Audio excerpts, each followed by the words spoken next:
Order. All rise. How does this still fulfill you after 17 seasons? It's just fun. It's still a fun job. You know, I've been so lucky. I've enjoyed a couple of great careers, really 3. You know, as a prosecutor and then as a judge in the family court. And then here, I enjoyed going to work every day. And each of those jobs were fun the day I said goodbye. He doesn't owe you any money. Fun for Judge Judy Sheindlin, but as millions know from watching her TV show, less fun for the defendants and plaintiffs who appear in her courtroom. Miss Howard, move on. I watched her pretty much verbally destroy people where they just stand there like babbling idiots at the end of it. So all I have to do is sweep them into a dustpan, take them out, and toss them. I don't sugarcoat it. And I say, you know, you were wrong, you were right. Don't tell me you took 2 sips when you told the cop 3 shots. What was it? That's not harsh. Did it cause embarrassment? Maybe. Well, then you don't lie.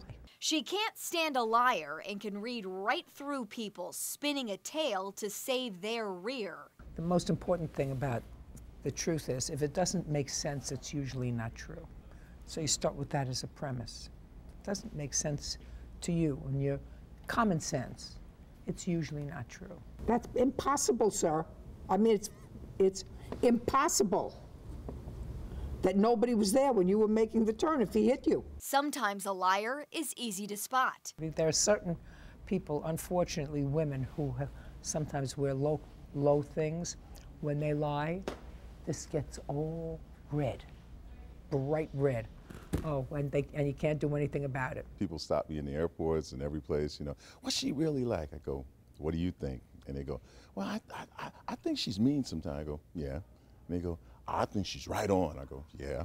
The young people who watch maybe will say to themselves, listen, life is really not a very long journey. It's a relatively short journey. If I do it right, it can be fulfilling. And if I make wrong steps, then I can end up behind the 8 ball, and sometimes I'll never be able to get myself out. You're very unafraid to speak your mind. So I'm wondering, what was it about your upbringing that made you that way? What kind of environment did your parents set for you that you were just so able to feel comfortable in speaking your mind? Well, first of all, you weren't always able to speak your mind. This is a particular kind of venue, job, where I'm able to speak my mind. I'm able to tell the truth as I see it. I'm able to make judgments as I call them. Excuse me, step up. She does credit coming from a strong family of men and women. Her father thought she'd become a politician because she liked to argue so much. It was a good kind of upbringing. It gave me a confidence. And when you have confidence, that's the best gift you can give a child.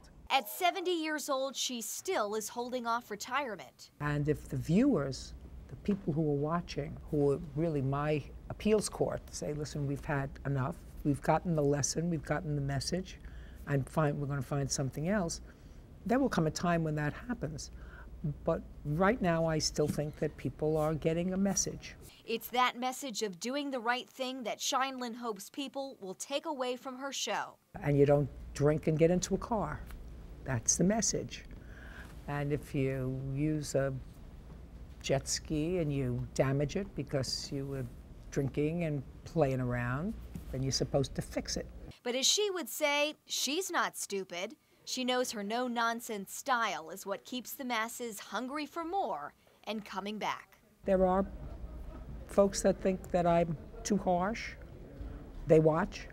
But this is the television business, so as long as you're watching, that's a good thing. He's not your roommate, he's the father of your 2 children, and you were starting a business together. Whether it worked or didn't work, goodbye.